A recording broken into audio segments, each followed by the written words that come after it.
It's not just Joe Biden and his family who are bowing to China and the wishes of the CCP. Hollywood is increasingly catering to China's cultural standards in order to maintain distribution channels there. The communist government has strict rules about which films are allowed to be seen in China, and in hopes of pleasing them, various plots are changed and scenes are altered before they're put into production. When the trailer for the Top Gun sequel was released, some eagle-eyed fans noticed that a Taiwanese flag patch, which had been sewn into Tom Cruise's jacket along with a few other countries' flags where his father in the film had flown missions, was now mysteriously missing.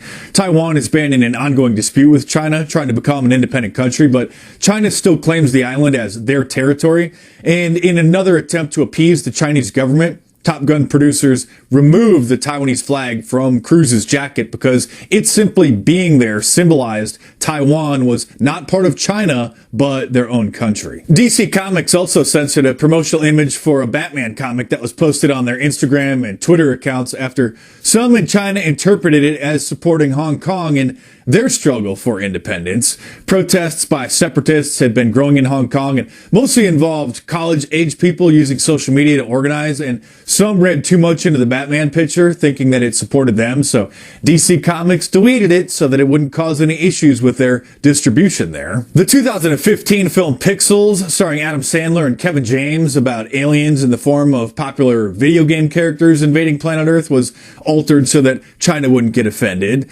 While waging war against our planet, in one of the scenes, an Arkanoid paddle similar to Breakout was supposed to destroy part of the Great Wall of China, since in the game, players bounce a ball against bricks to break them apart, but the censors changed that scene to depict the object destroying the Taj Mahal in India instead. The zombie movie World War Z was based on a book that described the virus outbreak turning people into zombies, starting in China, which was then ultimately nuked. But for the film, producers changed the location of that outbreak to Korea, and because, of course, you can't offend the Chinese, and they didn't have anything to do with it. And apparently, the Chinese government has decided to ban a distribution on any films about zombies or that star zombies. And so the Hollywood Reporter noted that a sequel to World War Z was supposed to be in the works, but was later canceled because Paramount wouldn't have been able to distribute the film internationally there.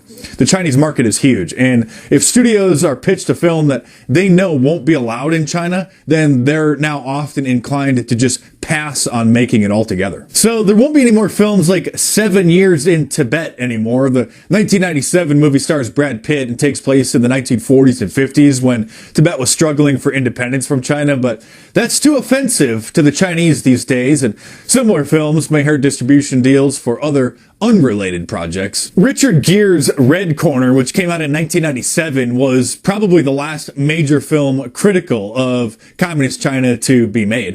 In it, Gere plays a businessman who's framed for a crime that he didn't commit while on a trip there, and soon realizes how corrupt their legal system is, but makes China look bad, so no more of those movies. In First Man, the biopic about Neil Armstrong and the Apollo 11 landing on the moon, the film didn't show one of the most iconic scenes in history: Neil Armstrong and Buzz Aldrin planting the American flag on the moon once they arrived. When viewers noticed this, strange omission Ryan Gosling, who played Armstrong, defended its absence, saying that landing on the moon was a human achievement, not an American one.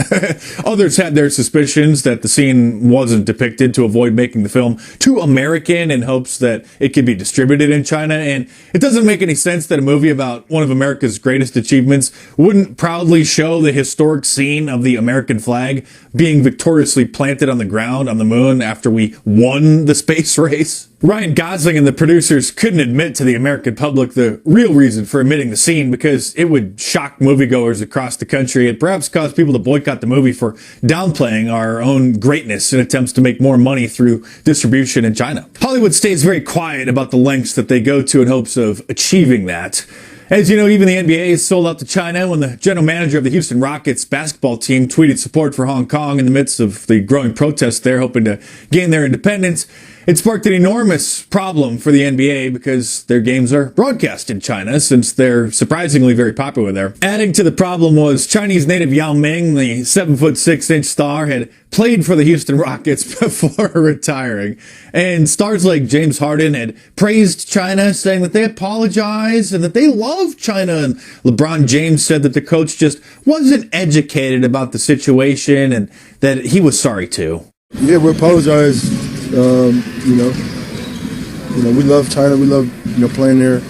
We appreciate them as a fan base, and we love everything, they're about, and we appreciate the support that they give us. Despite celebrity athletes always supporting good human rights causes around the world, none of them are saying a word about how China treats their citizens or the 1 million Muslims that have been put into re-education camps there. But that's not even the tip of the iceberg of Hollywood's hypocrisy or their strange bedfellows. If you really want to see behind the scenes, order my new book, Hollywood Propaganda: How TV, Movies, and Music Shape Our Culture. Get it in paperback from Amazon.com or download the ebook from any of the major ebook stores. And of course, there's a link to the Amazon listing down in the description below. So head on over there and check it out.